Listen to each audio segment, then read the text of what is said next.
কেউ খেয়ালও করছে না এদিকে। সবাই ওদিকটা নিয়ে বিজি। ওদিকে নীলাকে ওর আম্মু রুমে নিয়ে গিয়ে জোর করে শাড়ি পরিয়ে নীলাসের পরিবারের সামনে নিয়ে গেল। বেচারি অনেকবার প্রশ্ন করলো কিন্তু কোনো উত্তর সে পেল না। তার আম্মু তাকে নীলাসের পরিবারের সামনে নিয়ে দাঁড় করিয়েছে। এই যে ভাবি, নীলাকে নিয়ে আসছি। নীলাশ তার বাবার পাশে বসে অন্যদিকে লক্ষ্য করছিল। তখন রাফির আম্মুর কথা শুনে শব্দে সামনে তাকালো। সামনে তাকাতেই তো ও জমে গেল, কারণ নীলাকে নীল শাড়িতে অপূর্ব লাগছে। চুলগুলা হাফ খোপা করা, দুই হাতে দুটো চুড়ি, মাথায় ঘোমটা টানা, একদম বউ বউ লাগছে ওকে। নীলাশের মা বসা থেকে উঠে নীলার পাশে গিয়ে ওর থুতনি ধরে মাথা উপরে তুলে। মাশাল্লাহ, আমার নীলামাকে তো আজকে অনেক সুন্দর লাগছে। এরকম একটু হুল পরেই আমি আমার ছেলের জন্য চেয়েছিলাম। তিনি নীলার কপালে একটা চুমু দিয়ে ওর হাতে সোনার বালা পরিয়ে দিল। নীলা তো কিছুই বুঝতে পারছে না কি হচ্ছে তার সাথে এসব। ওর মনে হচ্ছে ও এক গোলকধাঁধায় রয়েছে। প্রথমে নীলার পরিবার বিয়েতে রাজি ছিল না, কারণ নীলা এখনো অনেক ছোট, ওর বিয়ের বয়স হয় নাই এখনো। কিন্তু অপরদিকে নীলার ছেলেটা যেমন ভালো তেমনই ওর পরিবারও অনেক ভালো। এসব চেয়ে বড় কথা হলো যে নীলা ওদের মাঝে হ্যাপি থাকবে, খুশি থাকবে, কারণ নীলাশ নীলাকে অনেক ভালোবাসে, তাই তারা রাজি হয়েছেন। নীলার আম্মু সবার উদ্দেশ্যে বলল, আচ্ছা, তাহলে ওদেরকে আলাদা করা বলতে পাঠাই, কি বলেন আপনারা? দিদাই, নীলাশকে তোর রুমে নিয়ে যা, কেমন? নীলা ভয় কিছু বলতে পারলো না, আবার মুখের উপরে নাও করতে পারলো না। এই পাটাকে আমার রুমে নিয়ে যেতে হবে কেন? ধুর, জি দাদু, যাচ্ছে। নীলাশের দিকে রাগী লুক নিয়ে। আসুন। চলো। নীলা বাধ্য হয়ে নীলাশকে নিয়ে ওর রুমে গেল। একটু আগে মিলিকে রাজের সাথে ওর রুমে পাঠানো হয়েছে আলাদা করে কথা বলার জন্য। নীলা বাধ্য হয়ে নীলাশকে নিয়ে ওর রুমে গেল। একটু আগে মিলিও রাজের সাথে ওর রুমে পাঠানো হয়েছে আলাদা করে কথা বলার জন্য। ঝুমুর তো পুরাই অবাক যে নীলার বিয়ের কথা শুনে। ওদিকে যে রাফি ওর ঘাড়ে মুখ ডুবিয়ে আছে সেই দিকে ওর কোনো খেয়ালই নাই। যখন রাফি ঝুমুরের কানের লতিতে আলতো করে বাইট করলো তখন ঝুমুরের ধ্যান ভাঙলো। লজ্জায় লাল হয়ে গেছে ঝুমুর, তবুও লজ্জা বাদ দিয়ে, ভালো যখন বাসোই না তাহলে এমন করে টাচ করার মানে কি? তুই কি আমার মনের কথা জানিস? জানলে অবশ্যই এমন কথা বলতি না। ভালোবাসা কিন্তু ঠুনকো নয় ঝুমু। এমনভাবে বলায় ঝুমুর ওর মনে কীরকম যেন একটা শিহরণ বয়ে গেল।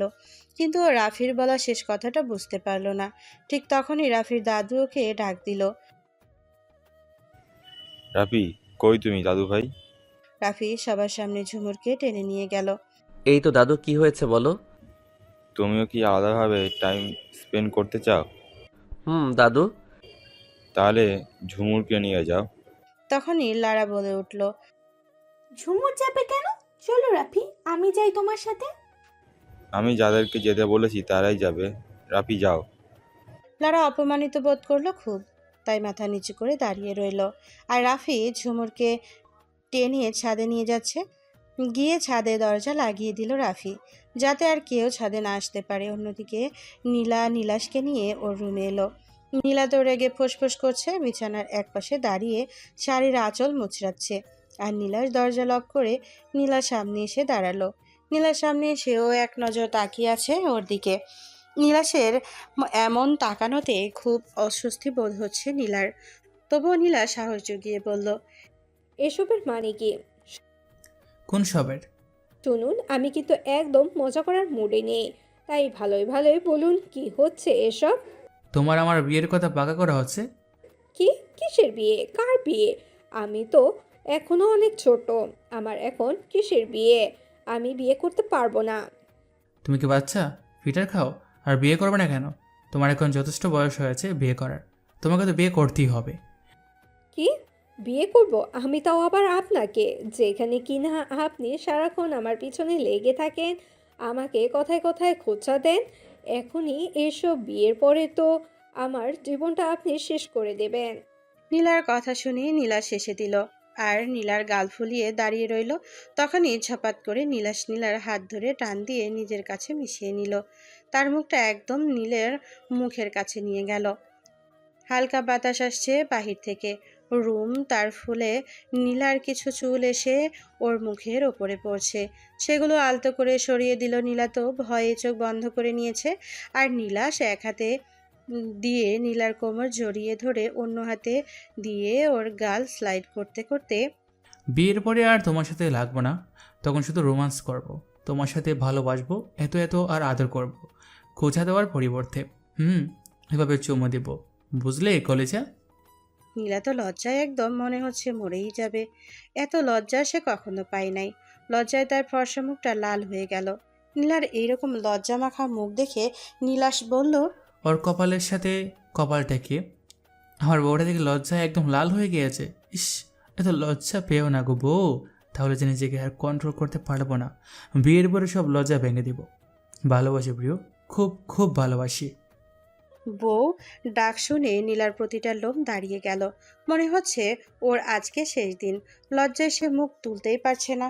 আর নীলাশও ওকে ছাড়ছে না। তাই পাগলিটার লজ্জা আর দমিয়ে রাখতে না পেরে নীলাশকে জড়িয়ে ধরল। নীলাশ বুঝতে পারলো ব্যাপারটা, তাই নীলাকে জড়িয়ে ধরল খুব শক্ত করে। আর মুচকি হাসলো। অপরদিকে ছাদের একপাশে বড় খোলামেলা রুম, তার ভেতরে অনেক সুন্দর করে পরিষ্কার পরিচ্ছন্ন করা, খুব সুন্দর একটা বেড রাখা আর বাকি আসবাবপত্র রাখা। বলতে গেলে একদম পারফেক্ট রুম। রাফি ঝুমুকে সেই রুমে নিয়ে এলো। বেডের ওপরে বসিয়ে সে বসলো। ঝুমুরের মুখোমুখি হয়ে একদম ঝুমুরের চোখে চোখ রেখে তাকিয়ে আছে রাফি। আর ঝুমু নিচের দিকে তাকিয়ে বিছানার চাদর মোছাচ্ছে। তখন রাফি ঝুমুকে জিজ্ঞেস করলো, সত্যি করে একটা কথা বলবি ঝুমু? কি কথা? বলবি তো? বলো, কি জানতে চাও? আমাকে নিয়ে তোর মনে ফিলিংসটা কি রকমের?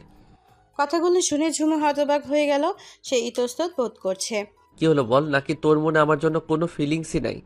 এবার ঝুমু তার দিকে চোখ রেখে তাকালো আর ভাবতে লাগলো, যার নাম তার প্রতিটা নিঃশ্বাসে মিশে আছে, সে তার পুরো নামটা জুড়ে বিস্তৃত। আর সে কিনা বলছে তার প্রতি আমার কোনো ফিলিংস নাই। হ্যাঁ, আজব, বড়ই আজব মানুষটি। সব ভাবছে ঝুমু। তখন সে রাফিকে বোঝানোর জন্য একটা গান শুরু করলো। গানের প্রতিটা লাইন সে রাফিকে অনেক কিছু বুঝিয়ে দিল। আর রাফি তো অপলক দৃষ্টিতে তাকিয়ে আছে ঝুমুর দিকে। সে ভাবছে ঝুমু তাকে এত ভালোবাসে কেন। যার নামে জীবনটা লিখে রেখেছি, যার কথা ভেবে প্রতিটা রাত বালিশ ভিজিয়েছি, তার জন্য আমার মনের কোনো ফিলিংস থাকবে না, তা কি করে হয়? রাফি কোনো উত্তর না দিয়ে ঝুমুরকে কোলে শুয়ে পড়ল। দুই হাত দিয়ে ঝুমুরের কোমর জড়িয়ে ধরে ওর পেটে মুখ গুজল। রাফির অমন স্পর্শে ঝুমুরের পুরো শরীর কেঁপে উঠল। ঝুমুরের পেটে রাফির প্রতিটা নরম গরম নিঃশ্বাস পড়ছে। ঝুমুর কিছু বলল না। সে দুই হাত দিয়ে রাফির মাথায় হাত বুলাতে লাগলো। কারণ ঝুমুর তো সব সময়ই চায় রাফির স্পর্শে থাকতে।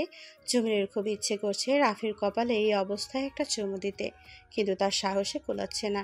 কিন্তু এই অদম্য ইচ্ছেটাকে ঝুমু দমিয়ে রাখতে পারল না।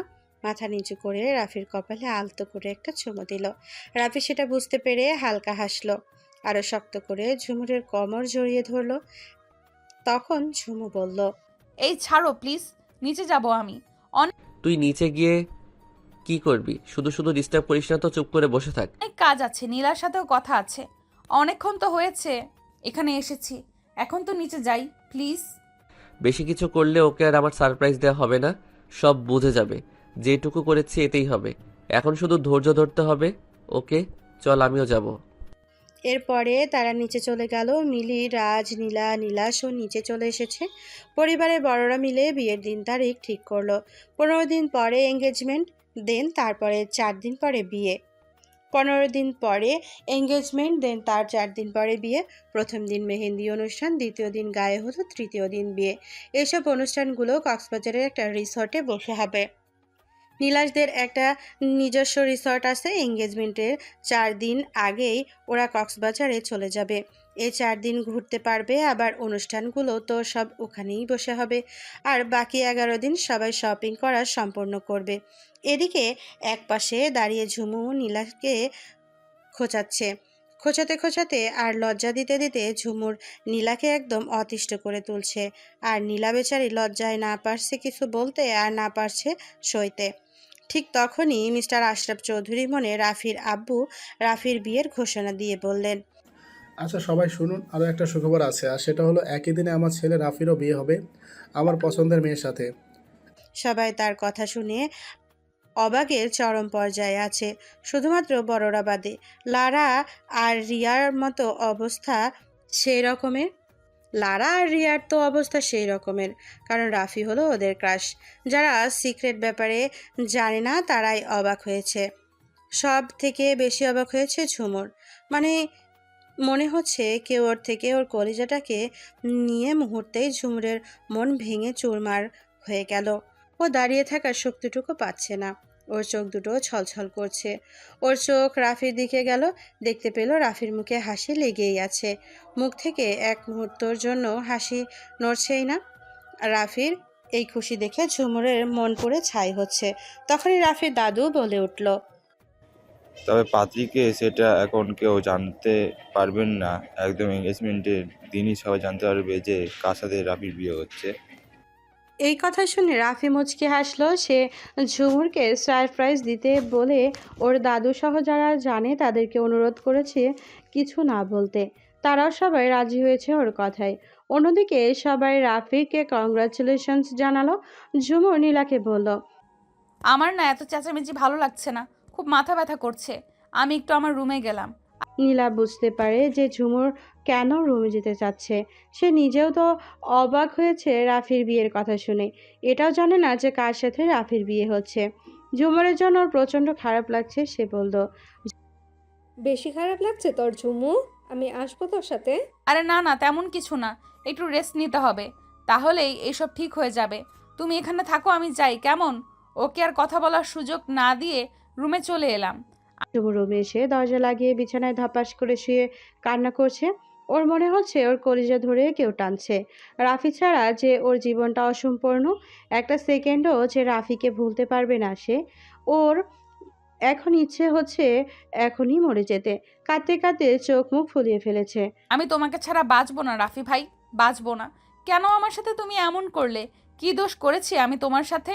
আর আজকে ওই স্পর্শ, কাছে আসা, এগুলো কি ছিল তাহলে? সবাই কি সবই কি মিথ্যা নাটক ছিল তোমার?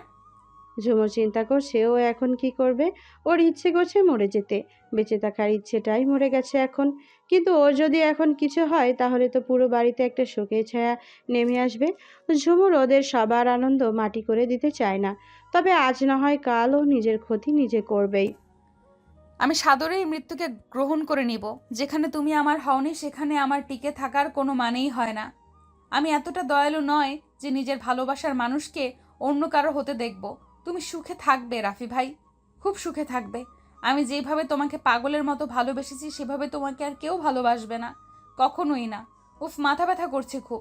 এখন একটু না ঘুমালে আমি শান্ত হতে পারবো না।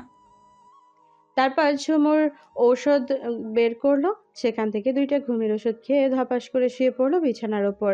এলোমেলোভাবে ভাঙা কণ্ঠে বলতে লাগলো, তুই শুধু আমার রাফি, শুনেছিস? তুই শুধুই আমার, আর কারোর হতে পারিস না তুই। মরার পরেও আত্মা হয়ে তোর পিছে পিছে ঘুরবো। তোকে আমার থেকে কেউ কেড়ে নিতে পারবে না কখনো।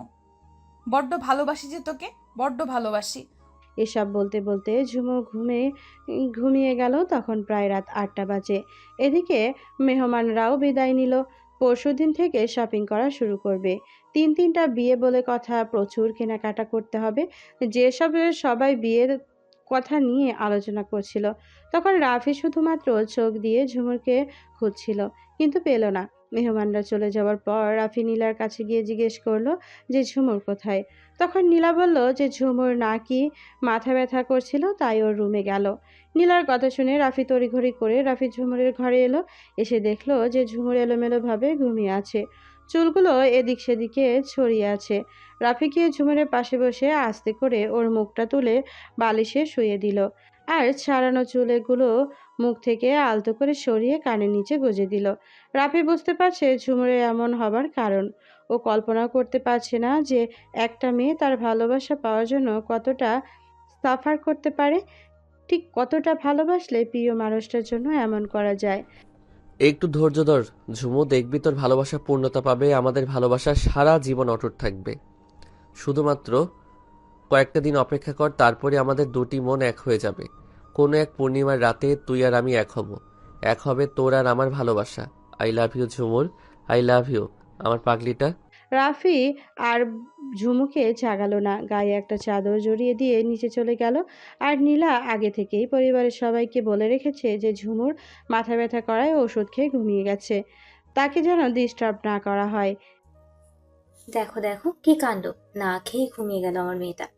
এমনিতেই ওর শরীর এখনো অনেক দুর্বল, আমার কথা তো একেবারেই শুনতে চায় না।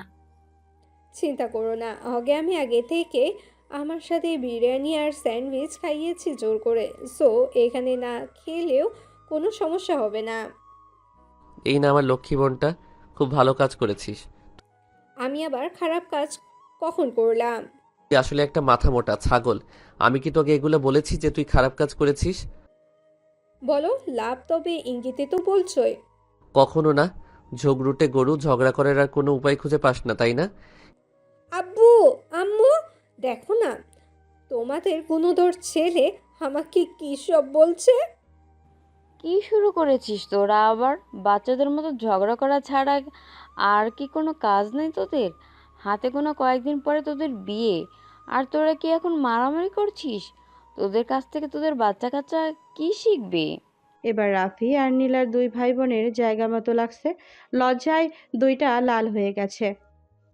ওরা মনে মনে এটাই বলছে যে ধরণী দ্বিধা হও শেষ পর্যন্ত, নাকি হে ধরণী দ্বিধা হও শেষ পর্যন্ত, কিনা সবার সামনে এরকম লজ্জা। বাকিরা সবাই হেসে উঠল ওদের অবস্থা দেখে। মিস্টার আশরাফ ডেকে উঠলেন রাফি আর নীলাকে। নীলা, রাফি, এদিকে বাবার কাছে আসো তো। রাফি ও নীলা ওরা মিস্টার আশরাফের কাছে গেলেন। মিস্টার আশরাফ ওদের দুই পাশে বসিয়ে জড়িয়ে ধরলেন। দেখতে দেখতে কত বড় হয়ে গিয়েছে আমার কলিজার টুকরোগুলো।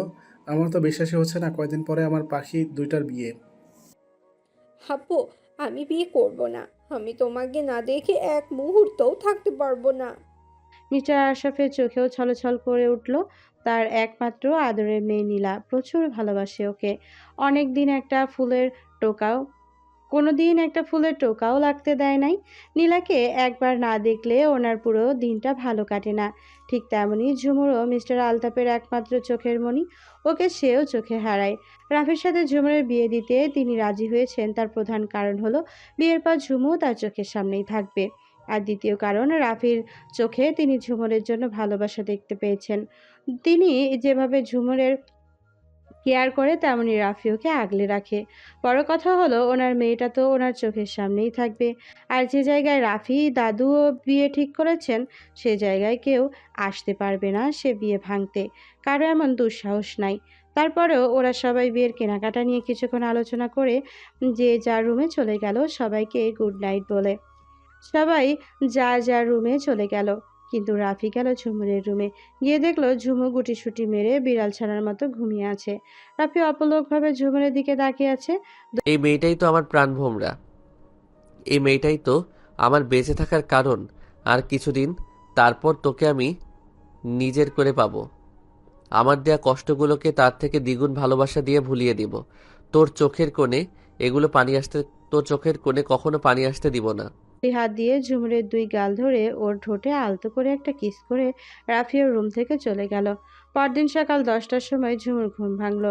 7টার দিকে নীলা একবার ডেকে গিয়েছিল, কিন্তু তাতে কোনো কাজ হয় নাই। ঝুমু ঘুম থেকে ওঠেনি। 8:30টার দিকে তার আম্মু এসে ডেকে গিয়েছিল, কিন্তু ও একটু নড়াচড়া করে ফের আবার ঘুমিয়ে গিয়েছে। এখন ঘুম থেকে চোখ ডলতে ডলতে উঠে ঘড়ির দিকে তাকাতেই অবাক হয়ে গেল। ও মাই গড, আমি এতক্ষণ ঘুমিয়েছি, ফজরের নামাজটাও মিস হয়ে গেল। ধ্যাৎ। ঝুমুর বিছানা থেকে উঠে গেল। ওর মাথাটা কেমন জানি ভার ভার লাগছে। তারপরে ধীরে ধীরে কাপড় নিয়ে ওয়াশরুমে চলে গেল। সাথে একদম গোসল করে বের হয়েছে ঝুমু। আজও কমলা রঙের কামিজ, পায়জামা আর পাতলা ওড়না পরেছে। ভালো মতো চুলগুলো ঝেড়ে ধপ করে বিছানায় বসে পড়ল ঝুমু। আজকে তার কিছুই ভালো লাগছে না।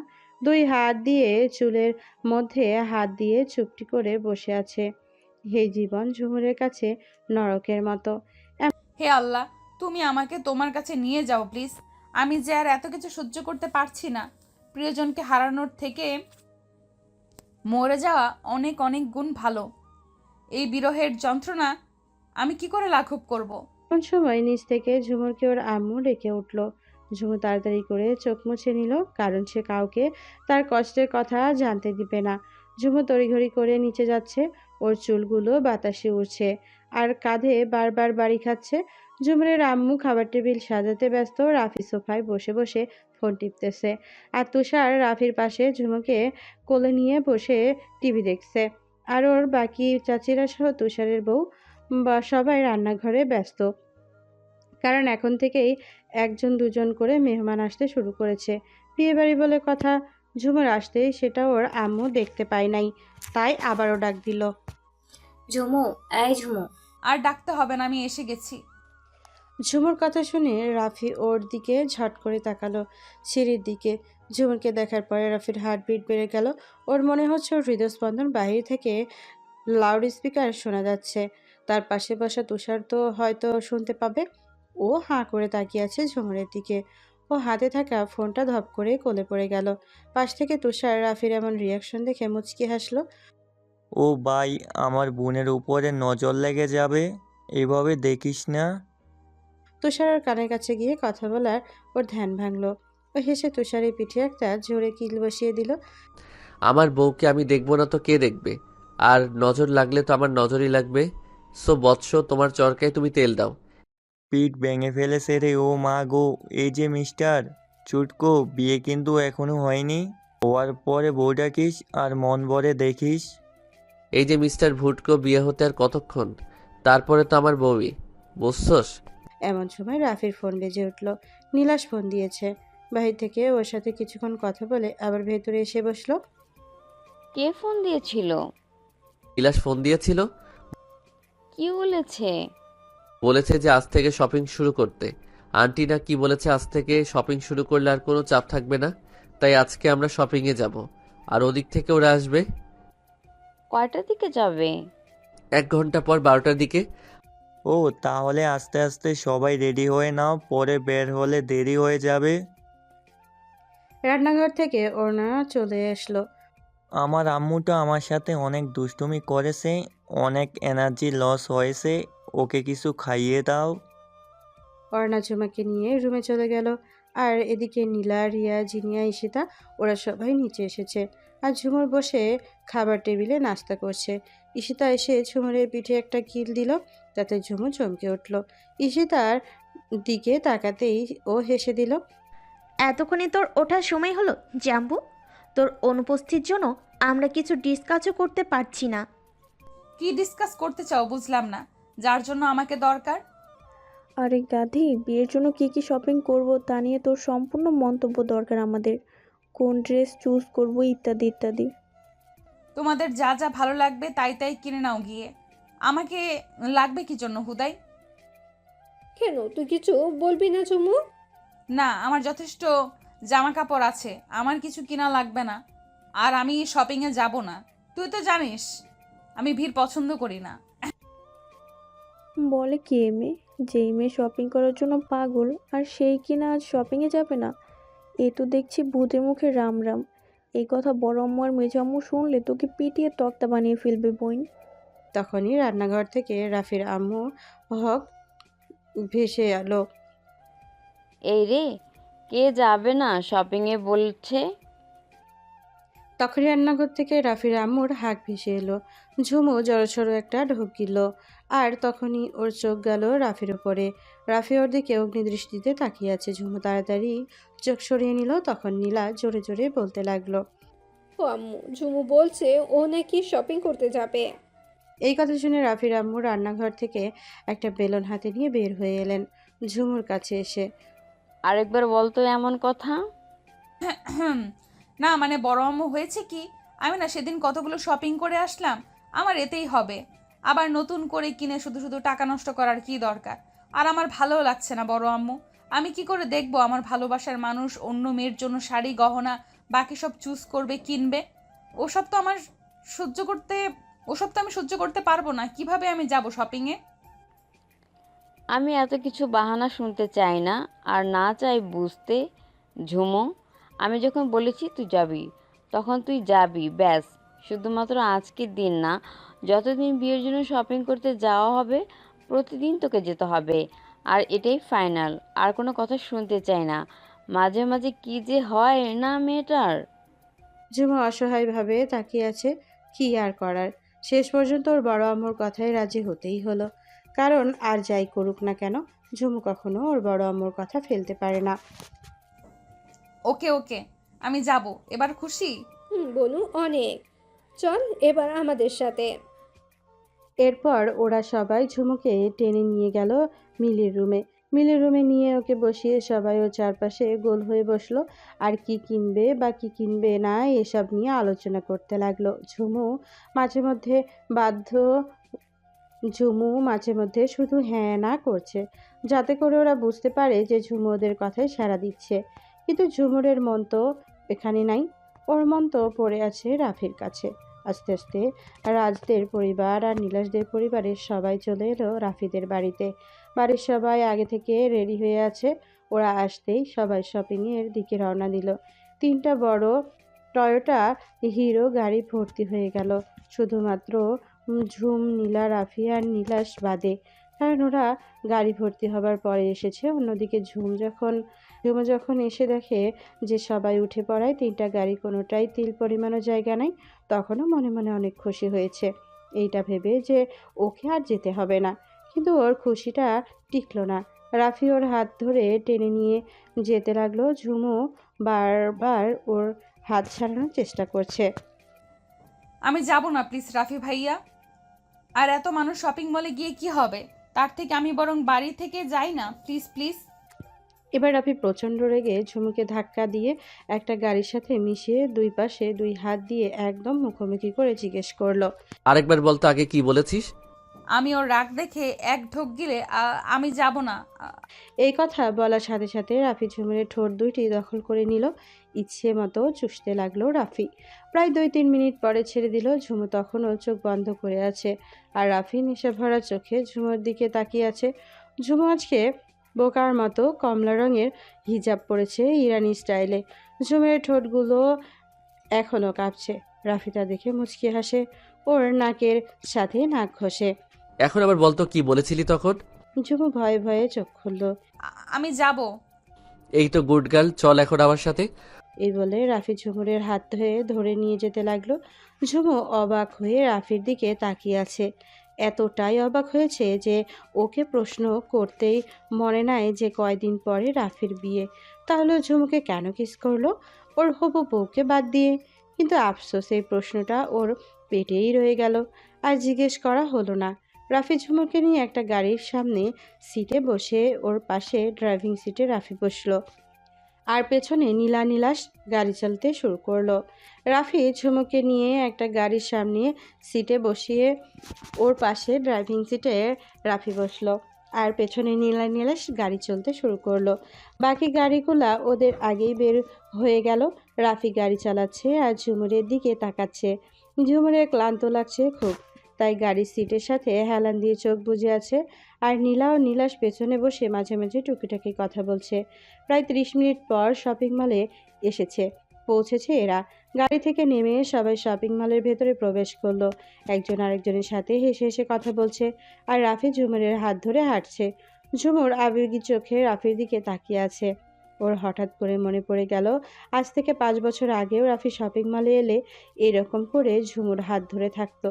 মনে হতো যেন ওকে ছেড়ে দিলেই অন্য কারো কোথাও হারিয়ে যাবে। ঝুমুরের চিন্তায় ব্যাঘাত ঘটিয়ে রাফির আম্মু এসে ওদের দুজনকে একটা শাড়ির শোরুম নিয়ে গেল। এদিকে নীলাকে ওর হবু শাশুড়ি ননদ নীলাশ মিলে ওকে শাড়ি চুজ করে দিল। আরেকদিকে মিলিকে ওর হবু শাশুড়ি ও ননদ আর রাজরা চুজ করে দিচ্ছে। আর এদিকে রাফির আম্মু ঝুমুরের আম্মু ঝুমুরকে শাড়ি চুজ করে দিচ্ছে। রাফির আম্মু একটা শাড়ি তুলে ঝুমুরের গায়ে লাগিয়ে রাফিকে দেখাচ্ছে, আর রাফি প্রতিবারই রিজেক্ট করে দিচ্ছে। এতে রাফির আম্মু বিরক্ত হয়।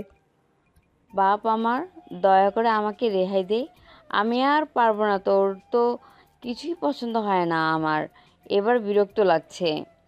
ওয়েট আম্মু, তোমার আর বিরক্ত হতে হবে না, তোমাকে কিছু করতে হবে না, তুমি শুধু দেখতে থাকো।